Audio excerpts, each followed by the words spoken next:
Morning, Tri-Cities. It's Friday at 10 o'clock. It's time for Coffee with Karl.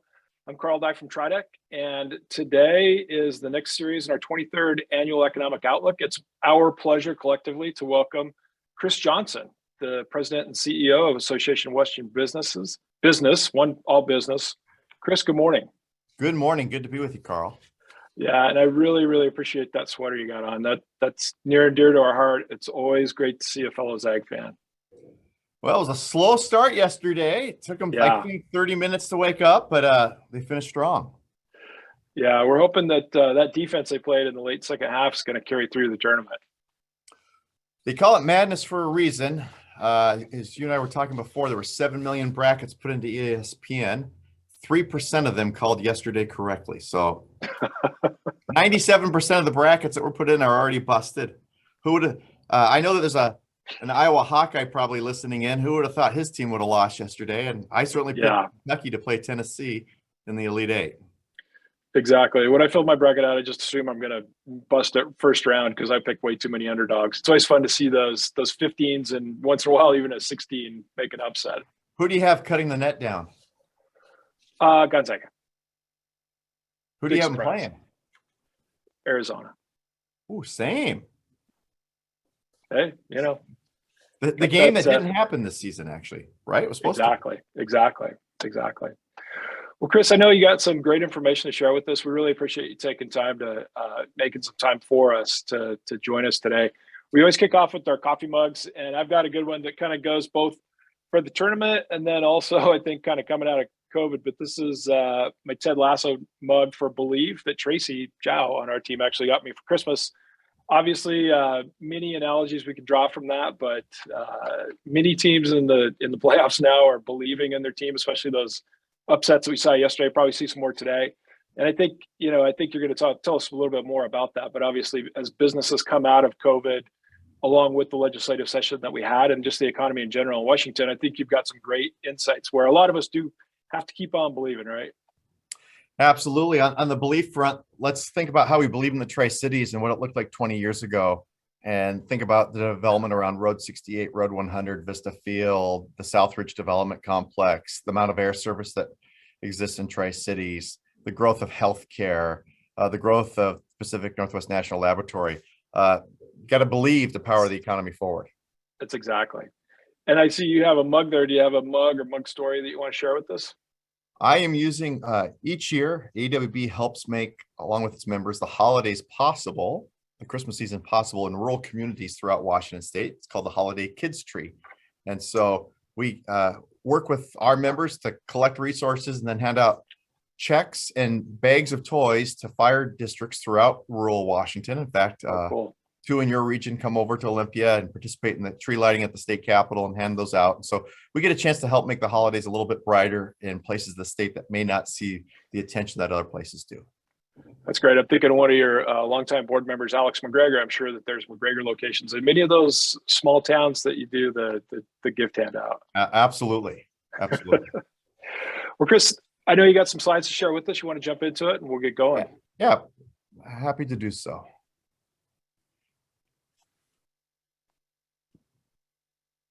All right.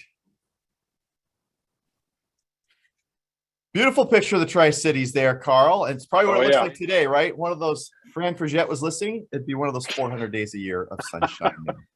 That's right. So let me start with how the economy is performing, and I'll start at the national level, bring it down to the state level, bring it down to the Tri-Cities, talk a little bit about legislative session.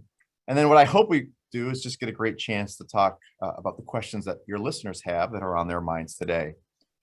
So starting at the national level, some challenging signs that we have, and then some optimistic signs that we have along the way. So on the good news front, hey, retail sales continue to grow. And actually, retail sales have been a bright spot all throughout the pandemic as we shifted to how we purchase things, but we purchased a lot of things during the pandemic.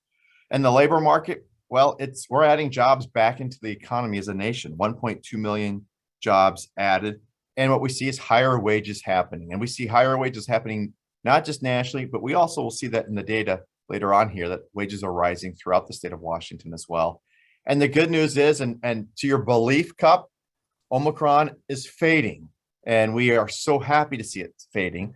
There is some challenging news on the COVID front of what's happening over in China right now. Actually, one of the largest manufacturing cities in China is actually in a lockdown for a whole week, and it's a part of China that produces iPhones, a lot of laptops, and other devices that are happening.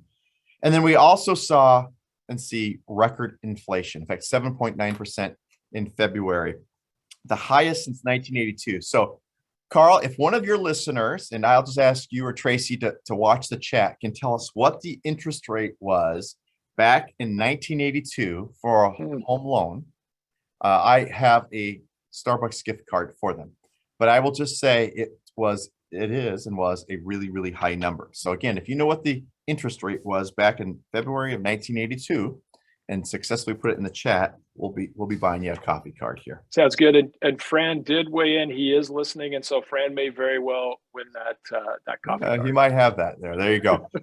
Hey, on the workforce front, this has gone from being a issue for so many employers going into the pandemic to being, for most employers, issues number 1, 2, and 3. I can't find a skilled, trained, and educated workforce. And whether that's because the silver tsunami has hit and they're seeing retirements happening, we see fewer people graduating high school and fewer people getting certificates and 2- and 4-year degrees, just the size of the pool, the labor pool shrinking in general, or that the fact that the Great Resignation was real and 47 million people quit their jobs in 2001, an alarmingly high number. And that's a challenge for employers as they look to find workforce to keep their companies open. And what does the Russia-Ukraine conflict make for us? Well, if you look over in the green highlighted sections here, they specifically call out 2 states that will be disproportionately impacted by this conflict, and that being Washington and South Carolina. Aerospace is a really important sector of our economy. It's an important sector of the Russia economy, and most of the major airplane manufacturers have a Russia footprint as well. That's why we think we bear a disproportionate burden going forward. Well, what does it look like here at home? Well, job recovery is good. 31,000 jobs were added in the month of February alone. And if you're a fan of Wallet Hub, which is what's over here on the left, you'll see that we are the 8th fastest state to recover during the pandemic here along the way. But I think an important piece is the third bullet that's on this slide, which was, hey, our major leading industries all expanded in February. That's good news for the state's economy, because we know that the pandemic has impacted different sectors of the economy. Think hospitality, tourism, and different regions of the economy different. And so while the overall economy is back, recognize we still have a number of our small businesses and our businesses that are in the entertainment, hospitality management space struggling to stay open as well. And then the unemployment front. Hey, how do we just look? What does our unemployment rate information share?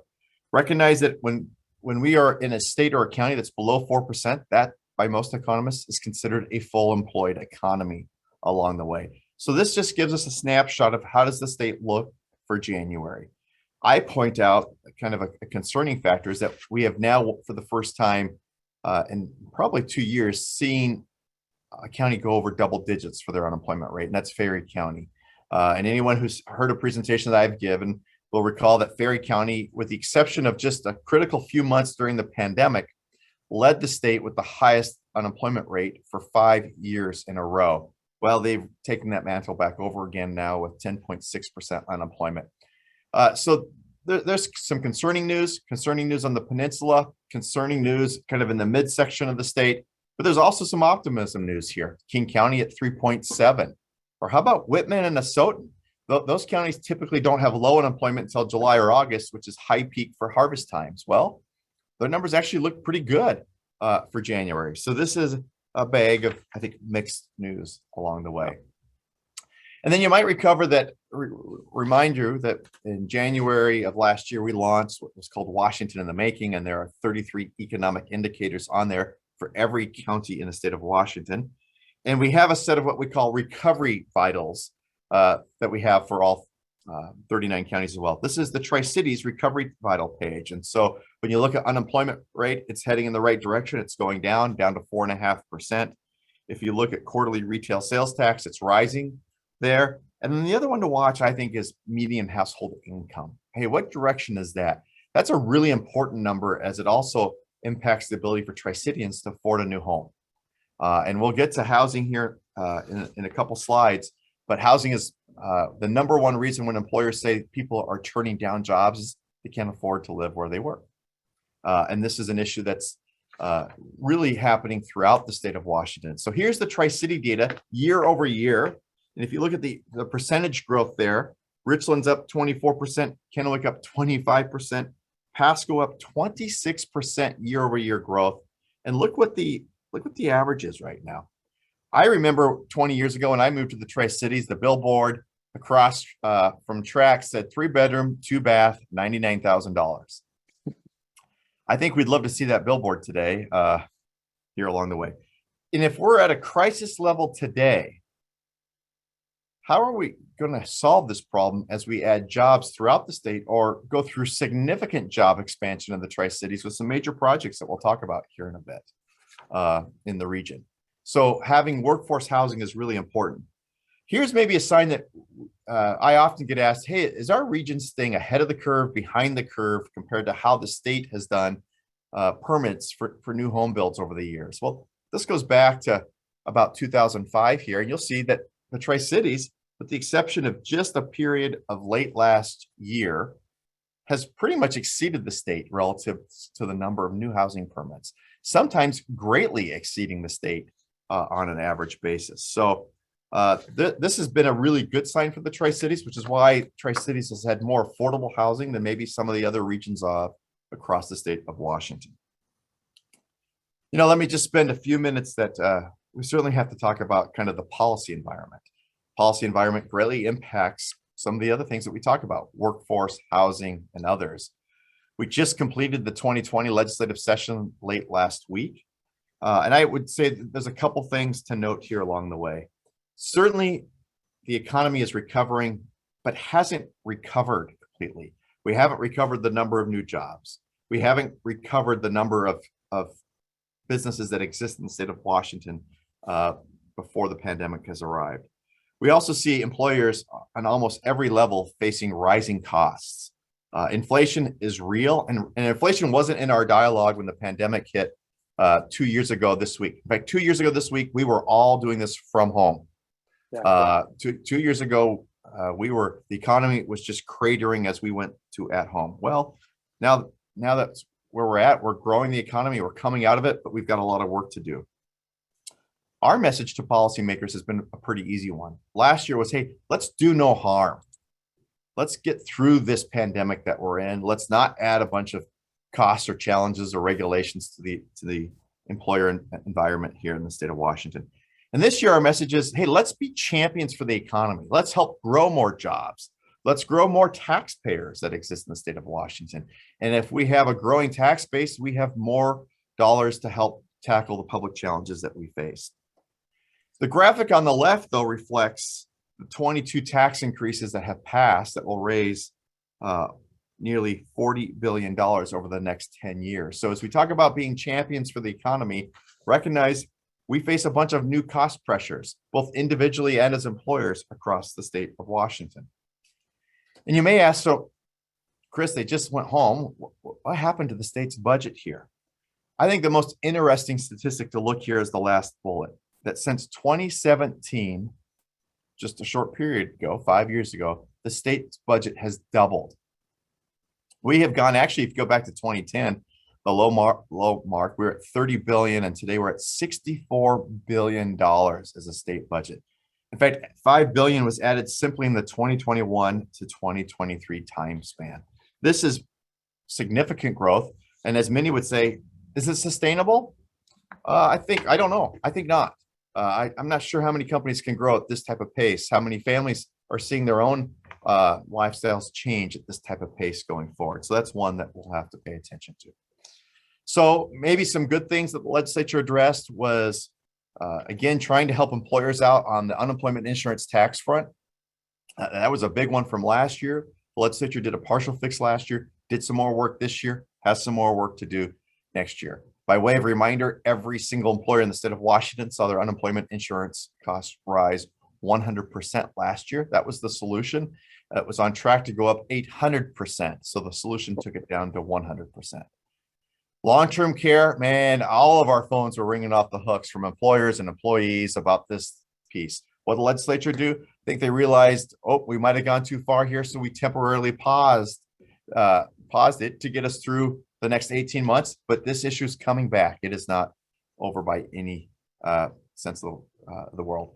There was some targeted B&O tax relief for the smallest of small businesses, for those companies that make up to $150,000 a year, took their B&O rate down. So that's helpful. We needed to see more broad-based support to employers, though, happening along the way.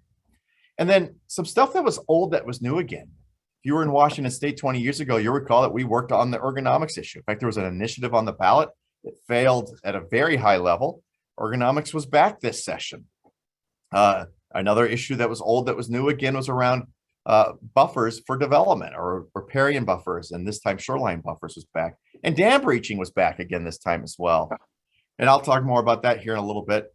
And then the issue of natural gas and how important natural gas is to attracting manufacturers to our state. There was a bill to remove that for industrial development and remove it for residential development as well. It wasn't too long ago we were incentivizing you to use natural gas as part of your energy portfolio mix here along the way. And now there's some discussion about if that should stay. A lot of conversation around transportation funding. I think we've all been supporters of transportation, recognizing how important it is to infrastructure. And typically transportation projects have been, and transportation bills in Olympia have been one of two of the bipartisan things that happen in Olympia. It takes the state coming together to build a comprehensive transportation package. There are usually projects in every corner of the state. It takes a long time to put them together because it takes a long time to build that coalition. And the fights, well, they're usually not partisan. They're usually about what the House wants to do and what the Senate wants to do, and they have to go to conference committee to solve that out. But we passed a big transportation bill here. And on the good news side, plenty of money in there for maintenance and preservation across the state. That's a good thing. We typically don't like to fund that. We want to fund brand new things as a state.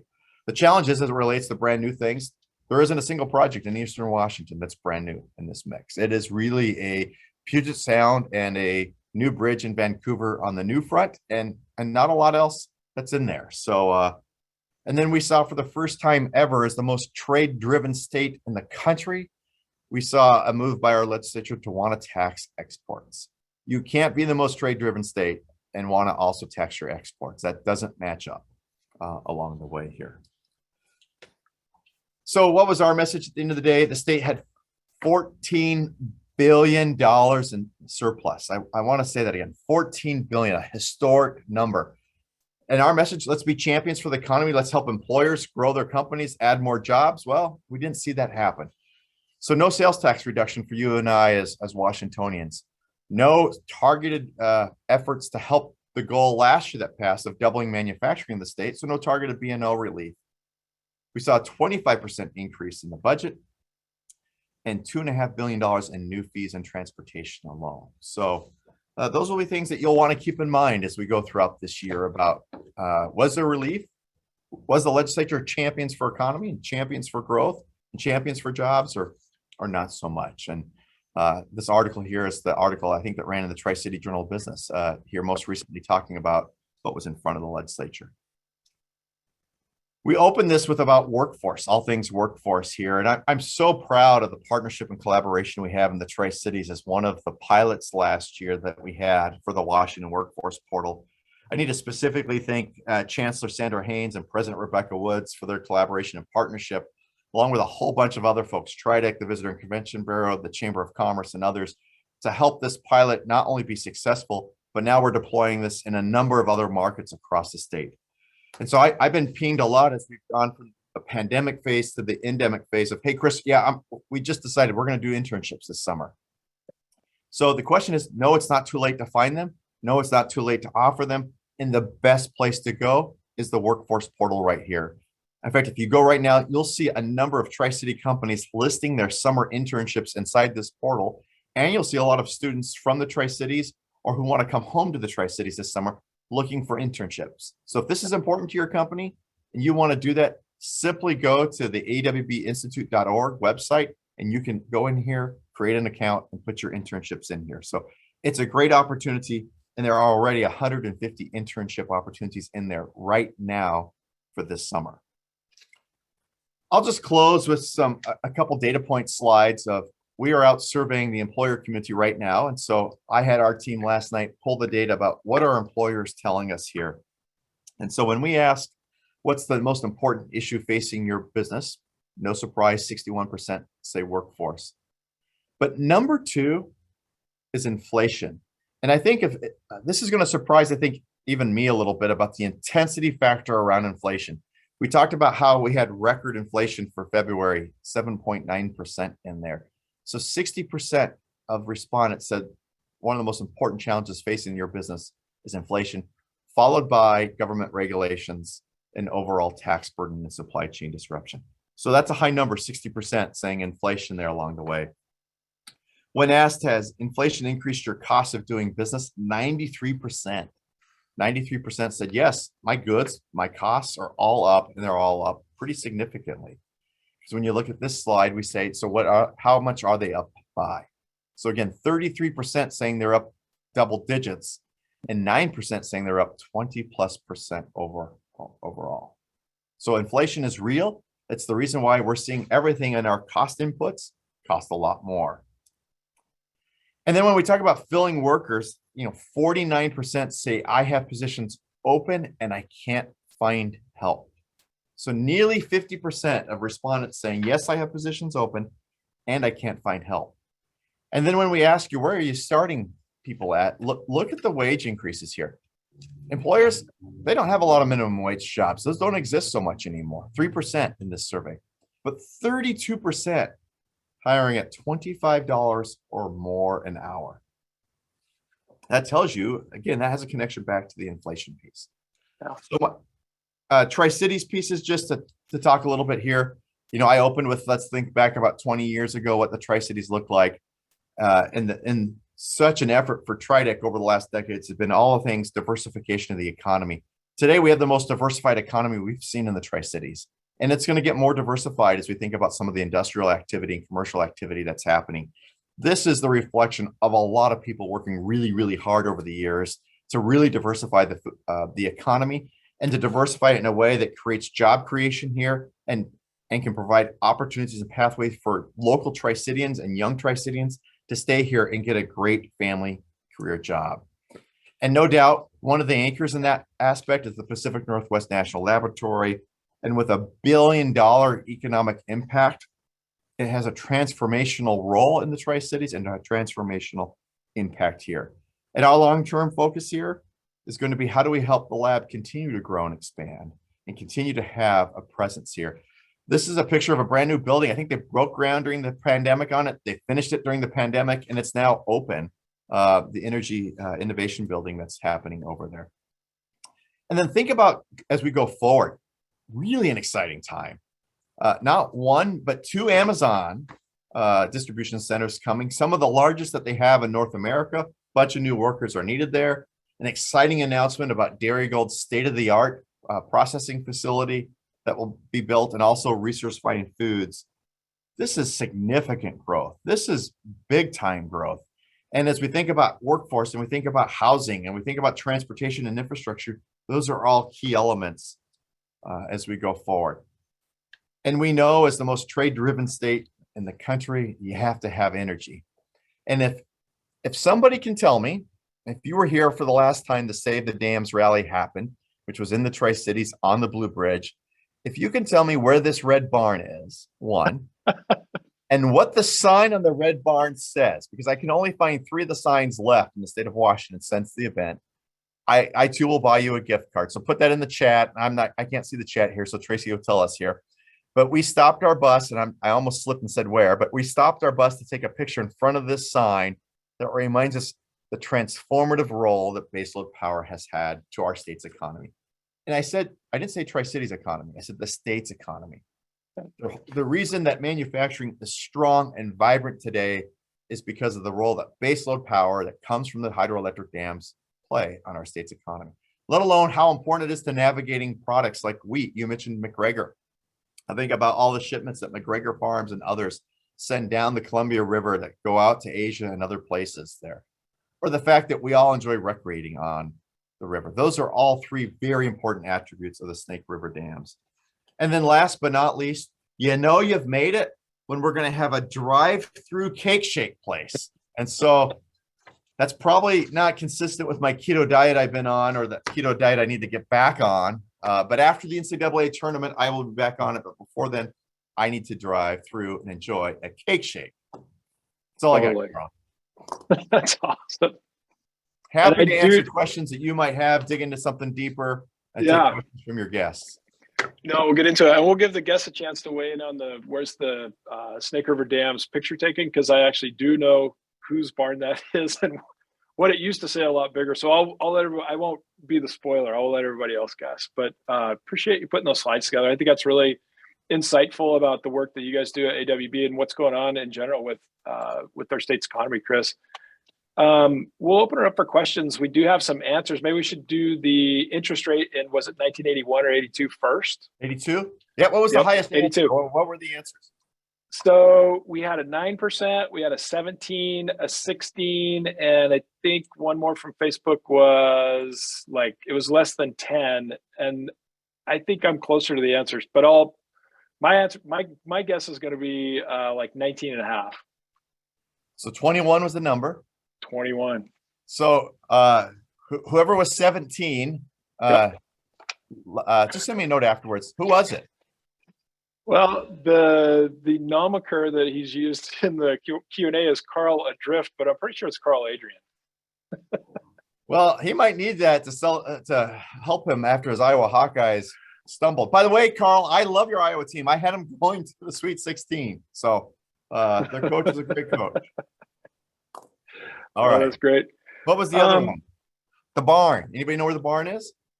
We aren't getting anything. We aren't getting any feedback on the barn, and I don't want to be the spoiler. But it's interesting because the guy that owns the barn is actually part of the family that has a local auction house that's in just up the road from here. So it's really, we're all kind of connected in one way. Are you teasing that out a little bit there? Trying to give him a hint. Mike, our Cougar friends should know where this is at. Yeah. Anybody that's made the journey should have passed by that barn many times. Absolutely. So, I've got some questions here for you, Kris. Let's jump into it. And then anybody that's got a question, please ask it in the question and answer box. If you're on Zoom, if you're on social media, you can ask it in the comment section, and we'll do our best to get to all the questions that we come about. But you talked about the disruption to the supply chain related to China. And what do you think, or do you have any thoughts or insights into opportunities for us here in the Tri-Cities and then Washington in general to start to rebuild that American-based supply chain as we, kind of see the downside in a pandemic and in a supply chain disruption to lean manufacturing where we don't have any, raw material inventory on hand, and it's kind of hand to mouth. But any opportunities by industry sector that you're seeing or that are going to come up?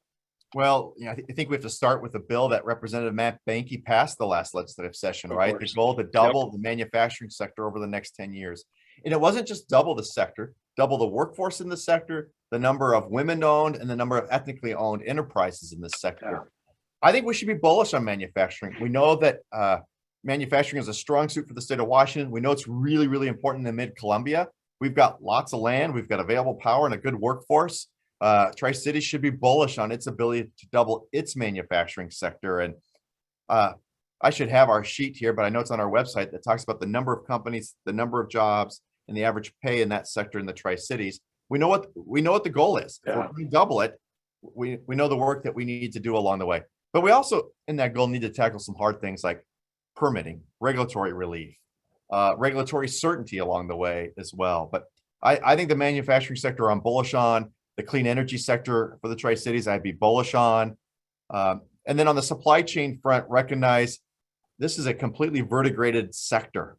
So the ability to get the ports play a huge role in this. The amount of trucks that can move goods from the port to the end destination play an important role in this as well. Supply chain, I think, is going to go through a fundamental transformation. One, I think there are a number of companies looking to manufacture back here in Washington State and in America to help solve some of their supply chain challenges along the way. That we should be a winner in that regard. One. Number two, I think we are trying to go from just-in-time manufacturing to today, I hear manufacturers saying, if I can find my supply chain products anywhere, I'm buying as much as I can because I don't know when the next disruption is going to come. And so I think warehousing space is going to only go up. Again, that's another opportunity for us to think about logistics and supply chain along the way. Tri-Cities is also a logistics leader. I think about all the distribution centers that call the Mid-Columbia home. Again, another opportunity of strength for the region as well. Yeah, totally. We do have a question that came in that said, Kris, thanks for a great presentation, which I'd heartily agree with. They're saying that they heard a brief from Bob Schutz from Energy Northwest on energy. So the question is, what more can we do to keep our dams and expand nuclear out in the Hennepin Reservation with the Energy Northwest footprint out there? Any ideas or thoughts about that? Yeah, I'm bullish on SMRs. I think we're all bullish on SMRs and the role that Energy Northwest could play. And under the leadership of President Bob Schutz, I'm excited to see what will happen here. Two things. I think on the energy front, we should have two strategies. There's a preserve and maintain strategy. So think baseload power, think the dams, think wind, all of that. And then research, innovate, and build. Think SMRs, think clean energy, think storage along the way. So it's not just even so much SMRs over at Energy Northwest, but it's also the role the national lab can play in the innovation space that will be needed, because we're going to need to innovate to go through this. And we should be ground zero in the innovation space. We should be ground zero in the ability to use SMRs. We have the trained workforce in nuclear. So many regions who are competing for this don't. And in the Tri-Cities, we know how important those jobs are to our economy. We know how important the energy is to our needs. And if we're going to double the manufacturing sector, we're going to need to double our power needs probably as well. And so we're going to need to do power generation, and that's going to need to be reliable and baseload power. So we should, I think, be doing everything we can to preserve and maintain our energy assets and energy leadership. And we should be doing everything we can to help do the innovation, build, and design of tomorrow's energy needs as well. I totally agree. I wrote down on my list energy transition and thinking of policy and some of the you talked about natural gas that did move forward this year, but it came up last year, and I know there's work going on through the Building Code Council. But let's talk about that energy transition as it relates to policy, Kris. And I'm thinking of clean fuel standards that was passed last year. You guys did a great roadshow, on that package. And I know we had a meeting here in the Bechtel boardroom last year, and then also Cap and Invest program last year. David Replog and I from TriDec went down to a mission that was sponsored by Clean and Prosperous Washington, learning from California. Their California Resources Board talked about their cap and trade program that they've been running about 10 years. That's kind of the model that Washington and ecology are coming up with rules for regarding really like industrial emitters on carbon. But I know it's a big question. Can you give us some thoughts or insights about policy and this energy transition that you just talked about related to manufacturing and some of our strengths here in the Tri-Cities? Yeah, we have gone through an active policy environment phase on all things climate and energy. And I think it's really important that your listeners understand that a bunch of stuff has happened in this space during the pandemic. Low carbon fuel standards, the Clean Energy Act, the goals around renewable portfolio standards, and they're big goals. So the legislation has moved on that front. We need to understand, so what does that all mean? And some of them have cost drivers. That's part of the reason I think the transportation package became challenging was, hey, we've passed a lot of costs on to everyday Washingtonians, and we'll be passing future costs on there. How do we balance all of this out? One, Cap and Invest, big policy change for the state of Washington as well. And so your comment about seeking to learn what happened in other markets, and it's a mixed bag about what's happened in some other markets along the way. And so how do we seek to understand let's make sure we don't make those same mistakes to our state's economy and job creation, and figure out ways to become winners in this as we go forward, I think is important. But recognize just the policy front's only part of it. There's a regulatory part that's equally important. So we've passed the policy stuff at the state legislature. Now it becomes what I call maybe the more important and harder work, which is the implementation and the regulatory phase. So as the rules get promulgated at the agencies in Olympia, it's really, really important that Tri-Citians engage in that process. I know it's not the big sexy thing to do. It's not like coming to Olympia and testifying, but I'll tell you, it's as critically important on the rulemaking phase as it is in the policy phase. And so we need to all be engaged in that process as we go forward here along the way. Absolutely. Yeah, no, I totally agree with you. I think it's interesting to see how fast some of those policy changes, even during the pandemic, have an effect. And, one of the projects you talked about was Dairygold, that just Port of Pasco, City of Pasco, Franklin County put together a great team for that.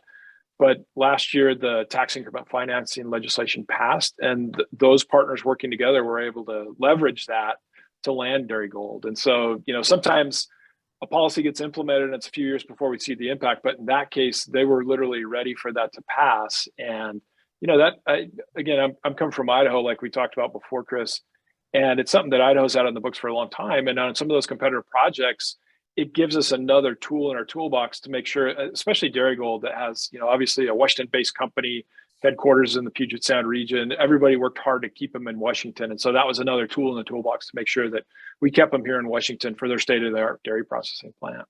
I like to make the comment, we have two competitive advantages in our state: people and power. Yeah. And if you're going to double manufacturing, people and power are critically important to being successful. So how do we have a skilled, trained, educated workforce? And that means we got to get kids through the K-12 system, then certificates, apprenticeships, 2-year, 4-year degrees, all of that combined. You need to have a comprehensive strategy to meet that on the people side. And then on the power side, it is transformative to our state's economy. If you're the most trade-driven economy, you use a lot of power. And so we have to have policy that aligns with that. You can't double manufacturing and say we're not going to have any, we're going to take baseload power off.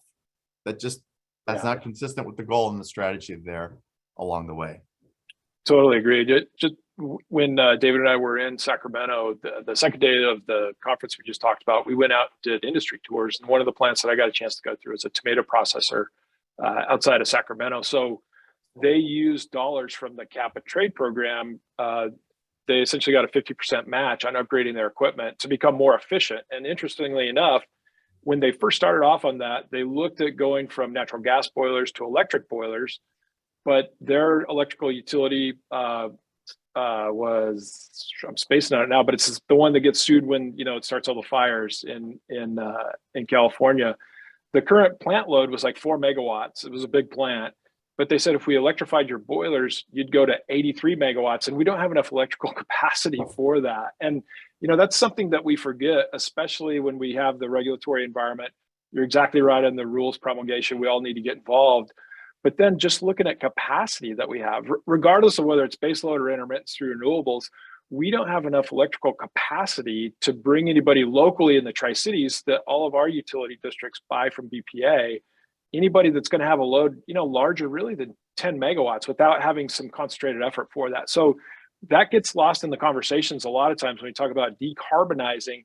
Hey, if we're just going to go electric, we don't have that there. It gets back to your point about we need to research and innovate and scale up these new technologies to help us lead that energy transformation. Yeah, a couple things in that regard is I think energy independence is part of our national security strategy here. It's part of our manufacturing security strategy here. Many folks may not know, for example, if anyone's tried to buy a car, get a new appliance for the home, they're struggling right now because of the lack of chips, the electronic chips that go in these that power everything along the way. Well, you may not know that Southwest Washington and Clark County is home to 4 of these type of plants today that build a way for technology. In fact, we're in the top 10 states for chip manufacturing in the country. Many folks probably don't know that. You know why they're here? They're here because of hydroelectric power. Yeah. That's why they're here. And don't we want manufacturing using clean, renewable energy? I sure think we do along the way. And we should be proud. In fact, we're damn proud of the role that dams play in the state's economy here. In fact, we're so damn proud of that. We took our manufacturing tour on a dam last year. It only took, my staff probably are dying right now, but it took 5 years to do that. We checked the box and they're like, we don't want to know what the next thing is that they wants to go do, but we'll be creative. We can take the bus maybe on an airplane and go somewhere. There you go. But I think it's proud of the role that energy plays and renewable energy plays that comes from those dams. And to consistently use your guys' statewide voice helps a lot, because I think you talked about the legislative session this year having a lot of outcomes, transportation plan being a good example, really Puget Sound centric. It's good to remind people what that base is, because, they're here in the Puget Sound. They don't see where the power comes from. They don't understand. It's great that you guys consistently remind them in the way that has an effect on the economy and on all of our lives throughout the state. By the way, if we're going to double manufacturing, and Congress has said chip manufacturing is of national security interest, and the chip sector in the state of Washington is considered statewide significance. AWB just sent a letter to our delegation saying, hey, if you're going to do something in this space, we already have the sector, we already have the people. Let's double that sector in our state's economy. It's already here, and we know why they're here. So let's help the folks at Sharp and SEH America and Sekasui that are all down in Clark County grow and expand and do it right here, using our clean renewable power and using our great skilled, trained, educated workforce. Exactly. We do have a question from the audience that says, you and your organization have been huge champions regarding tax relief. Thank you. As you noted, there was a $14 billion surplus this year. In your opinion, what does that number need to be for the legislature to take some serious action? Or in reality, is it going to have to take a change in leadership in the legislature or governor's office? Like, do you think there's an awareness of being able to leverage some of that surplus into the tax relief that you've been really an advocate for and done some great opinion pieces, as well as the work at AWB with legislature, Kris? There's never been a better time to be champions for the economy than right now. I mean, that's really a theme of today. And we think the legislature missed an opportunity to do some important things in that regard here. And I've said to some other groups, if the legislature is not going to support your sector when they have a record of $14 billion, when would they? Yeah. So I think that's a miss there. And you double the budget in such a short period of time. Is that sustainable? Boy, we're going to be facing some really challenging decisions here if we see a recession, which is now predicted by CNBC to be a 50% odds of it being in a recession this time next year. So we think we missed a chance to invest in the economy. We missed a chance to invest in everyday Washingtonians, either through sales tax relief, B&O relief, or property tax relief. And by the way, let's remind ourselves that employers pay all three of those taxes too. We pay Exactly. We pay sales tax on our inputs, we pay property tax, we pay sales tax as well along the way. And then I forget the third part there, but just this was a missed opportunity. $14 billion. We could have done some things like buy down the sales tax 1 cent, do some property tax relief. And we see that, by the way, happening in lots of states across the country, and lots of states that have either all Democratic control, mixed control, all Republican control. Many states across this country were looking at how do we give relief. In fact, I think California just gave historic relief to its citizens out of its legislative session that it just had. Great answer. Next on my list is the housing market, and you had great slides and great data as always. As you put it, the Tri-Cities hasn't really faced housing issues like we have today. And I think your housing permit chart was a good one. I was listening to the radio just this week, and they were talking about the recession, which you could see by your chart. The recession didn't necessarily affect housing permits in the Tri-Cities. A lot of other areas it did, because construction market totally shut down. And so they missed, 4 or 5 years of housing. And so that lack of supply has kind of caused it. In our region, it's really about supply and demand, which the demand has completely outstripped the supply. But anything that you guys are working on, or that you see examples that we could learn from the Tri-Cities, we're working on coming together to try to work on it. Obviously, Department of Commerce has an affordable housing unit that some of our local cities have been working with and doing some good work. But is there any silver bullet out there, or things that we should be looking at, Kris, for ways to get our arms around it as a community? Boy, if there was a silver bullet, we would have used it this last session, right? I think here's some challenges that we face. One, I'll just give you a data. If you add the number of homes for sale in Tri-Cities, Spokane, and Wenatchee together, the number of units that are for sale right now, those don't add up to what any one of the three of those markets would have in a normal cycle. So it's just insatiable demand and supply being this. And when we can do so much of our stuff by this today, you can, for many Washingtonians, they can choose where they want to live first and how they're going to work second here along the way. But we're going to need everybody to lean in. We're going to need some real solutions on workforce, not pinprick solutions. We're going to need comprehensive, real solutions. and the legislature hasn't been able to find them yet. I would say part of this backdrop, and Kennewick is just going through this with its urban growth boundary, is this challenge of we adopted model legislation based after Oregon called the Growth Management Act. We did that 20 years ago. Oregon has had an ability to go back in and amend that, I think about a dozen times since they've passed it. Do you know how many times we've gone into our Growth Management Act and done anything to it since it's passed? I don't know. Low? Zero? Zero. Yeah. So fast forward 20 years, we have regions like the Tri-Cities that look fundamentally different today than they did 20 years ago. So we're going to have we need all units of all kinds everywhere in the state of Washington to be built. This is not a Seattle problem. It's not a Tri-Cities problem. It's not a Wenatchee problem. It's a problem for every part of the state. It's a rural problem, by the way. You move to a rural part of the state, it's a challenge there. It's a suburban problem and it's an urban problem. We need all types, all kinds, everywhere on the housing front across the state of Washington. Yeah.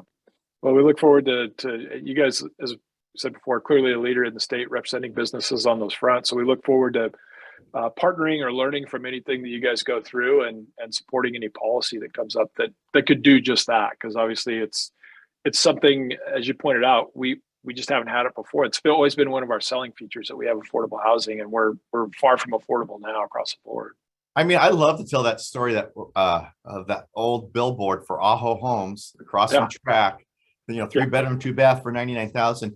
And by the way, let's remember why that's important, because that's about the ability for people to have pathways up in their housing solutions, right? Yeah. We need to have a myriad of housing solutions. And if we're pricing out entry-level workforce from the opportunity for home ownership where they can build equity and all, then we're not building a sustainable economy in the long run. And so we need to have all of those types of solutions along the way today. Yeah, definitely.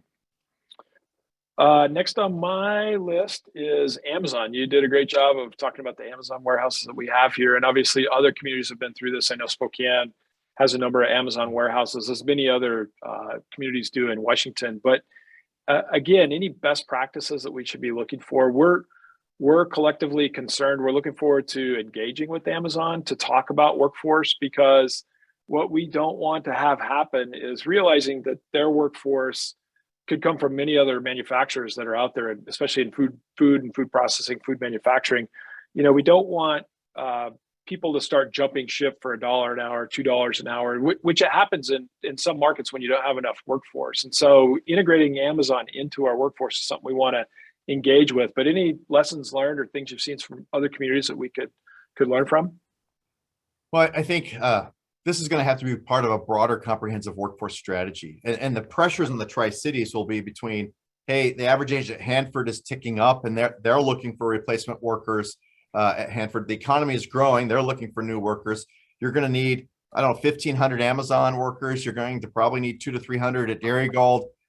And Resource Fine Foods. I mean, these add up to be sizable numbers. And I would say it's a reason why, and I think Tri-Cities can help solve its problem better than some regions, is the collaboration between K-12 and higher ed, and having how do we have this is a pipeline problem. How do we get more kids out of the K-12 system?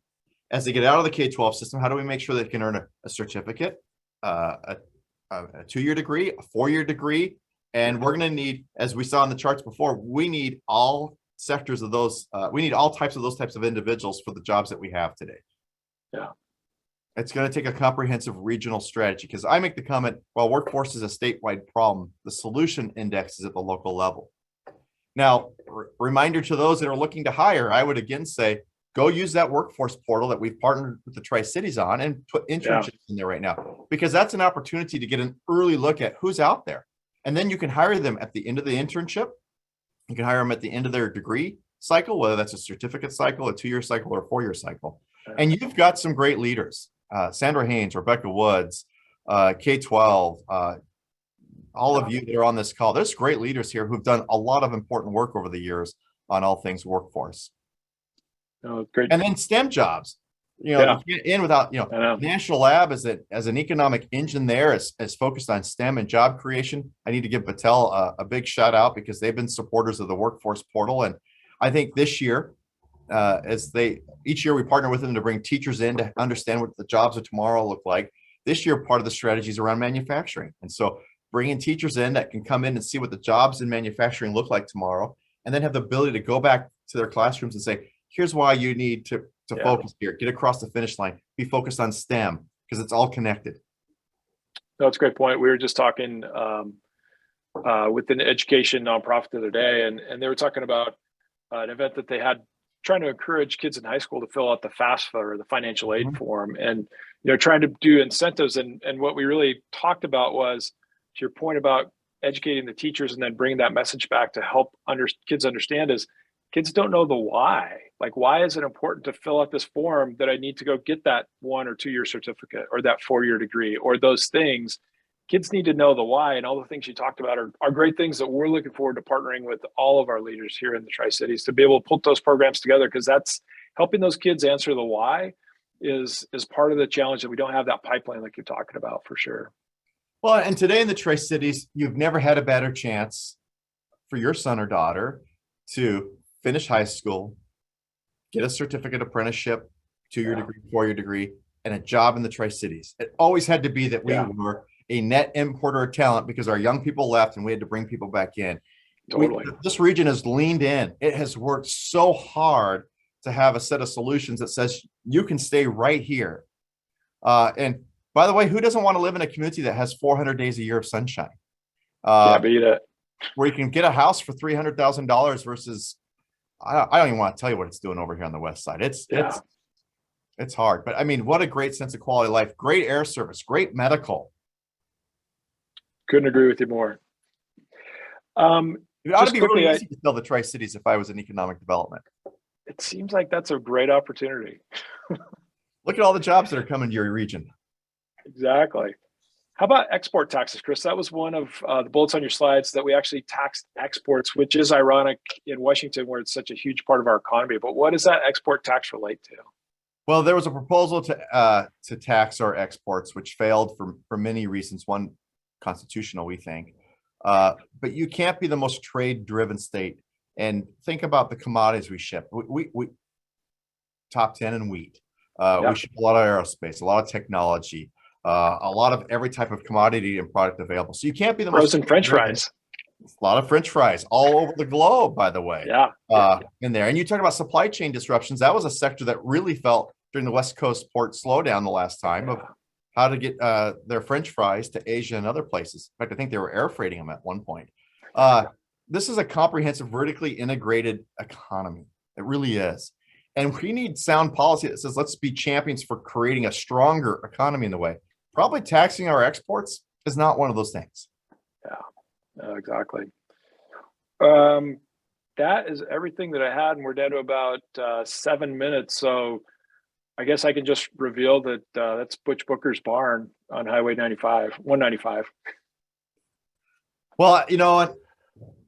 Yes, it is. And it says Save Our Dams. And it's one of the signs left from the Save Our Dams rally that was on the Blue Bridge that happened 20 years ago. And it is kind of amazing to think that ergonomics is back 20 years later. Buffer setbacks are back 20 years later, and dam breaching is back 20 years later. And Tri-Cities knows how important all three of those issues are. Yeah, we really are. We met with the firm that's actually doing the study for Governor Inslee and Senator Murray, and it was an interesting discussion, because he talked about what they're trying to do is lay out and understand all the benefits of the dams. And to your point, one of the things that we have in the Tri-Cities currently, which if they were to breach the dam someplace, which we're all allied against, is the millions of bushels of wheat that go by on the river every day that really have no impact locally. And if that transportation, as an example, beyond the power, beyond the irrigation, were to shift into trucks and trains, we would feel an impact. We'd feel those trains coming through town. We'd feel the trucks coming through town. It's one of the things that you don't really understand the impact until something changes. So it's such a multifaceted issue. And bottom line is the Ice Harbor Dam is kind of BPA's last line of defense when it's 115 in the Tri-Cities and we're having a heat dome on the west side. That's the last bastion that we have enough power that we don't have rolling blackouts or brownouts for sure. Yeah, that's absolutely right. And the dams are baseload power because when it was 115 degrees, the wind wasn't blowing. Yeah. Exactly. And so, baseload power is, we use so much. Think about even during the pandemic. I bet you all of our home energy bills are up. Why? Because we're plugging in a lot of stuff that requires baseload power to be there when we need it. And we're damn proud of the role the dams play in baseload power in our state. Definitely. Well, and I think you just did a good job of explaining the history of it too, right? Like there's the chip manufacturers that are in the Vancouver area, great example, along with historically aluminum manufacturing and other things that are literally in Washington State or have been in Washington State because of that hydroelectric baseload power for sure. That's right. Well, our own collective Fran Forget did put in the Q&A with a comment, so we'll go ahead and read it. With Sandra Haynes of WSU Tri-Cities now also being the chair of Tridex Board, which we're very proud to have her as our board chair, our community's significant economic entities are becoming more and more connected, a very promising development. Fran would totally have to agree. It's a team sport, Karl, and the role that Tridex plays in the Tri-Cities of being the champions for the economy and job creation is so important. And we all work together, whether it's Tridex and AWB, along with our policymakers, along with employers to advance our economy. It's really job number one. And congratulations to the chancellor for being chairwoman, of Tridex. What an awesome responsibility as we think about what's the economy is happening in the economy in Tri-Cities. Also, the Cougs, since she's the chair, note that the Cougs have both their men's and women's team in the NCAA, or I should say women's teams in the NCAA, the men's tournaments in the NIT, won their first game and play, I think, SMU on Sunday. So congrats to all the Cougs who are listening in as well. That's right. Well, let's, since we're on the sports thing, why don't we get into that just a little bit? What would you give odds in that the Seahawks might actually pick up Gardner Minshew, talking about a former Coug that had actually come, even though he's from Mississippi, come home to Washington? Is that even in the realm? What do you think? Boy, that's a I know it's a stretch, but I'm just throwing it out for you. That's a great question. There's a little chatter of folks over here. I could not imagine having to replace Russell Wilson like that. That's going to be a hard act to follow. We certainly got a lot of things for trading Russell, right? We'll have to see how that works out. Seahawks, though, I think have some really unique players around them, and he can sling the ball. So, and it's an offensive related environment, I think, in the league right now. But we'll need a good quarterback. The conference is competitive, that's for sure. Okay, one more economy question. What do you see in next year's legislative session? So obviously we have elections this year, and there's already been some retirements. And do you see any makeup in the legislative, the folks that are in the legislature, and then anything coming up that you guys are starting to work on now that we can get behind you and start to push? Yeah, I recognize that next year is a budget writing year, and so their biggest job will be to produce a new 2-year statewide budget with a 4-year outlook that's inside of it. That's job number one. We always talk about how important elections are. This year, they're really important. There's a high turnover mark out of the legislative body that might tell you some things that are happening up there. But two, remember, every single legislator and congressional member is running in a brand new district. Their districts all move to some degree because every 10 years, the redistricting commission is responsible for setting new districts here. So voices matter, opinions matter. And by the way, Tri-Cities came out looking maybe the best in the state relative to having more representation in Olympia than a lot of other places did here as well. So lean in, folks, get engaged. It matters. Who you send to Olympia matters. Why? Well, look what just happened the last session. Look what's happened the last couple sessions. It matters who you send to Olympia. And then to have champions like Representative Banky on, hey, we're going to go double the manufacturing sector. That's really important. So I would say lean in, be engaged, be part of the solution, and help us grow the economy, be champions for the economy. That's great, Kris. Well, we're basically at the end of our time. Really, really appreciate you taking some time to talk to us. It's always great to see you. I look forward to seeing you in person again next time we get together. But do you have any closing remarks beyond what you've already said that you want to leave with our Tri-City? No, I would just say, I wish I was back home in the Tri-Cities for a couple hours to have done this. I'm looking out your window. It looks like the skies are pretty nice and sunny over there. Oh, yeah. Thank you to everyone for being with us today. You all do great work, and it really matters. And building the economy is important to all of us here. So thank you for all you're doing. It's March Madness. Let's go root our Washington teams on to success here along the way. And if your bracket's like mine, well, it's shot. I'm number like 12 in the office pool already. Oh, no. I did not pick the right teams yesterday. It's only the second day. You're already lower to mid pack. Yeah. Totally as well. But thank you, Karl, for you and your partnership here along the way. We got a lot of important work to do. Kris, we really appreciate your time. Thanks for joining us this morning. Thanks for all the great work that you and your team do. And we'll just sign off by saying go Zags. Go Zags, go Cougs. Yep. Go Cougs. Okay. Have a great weekend.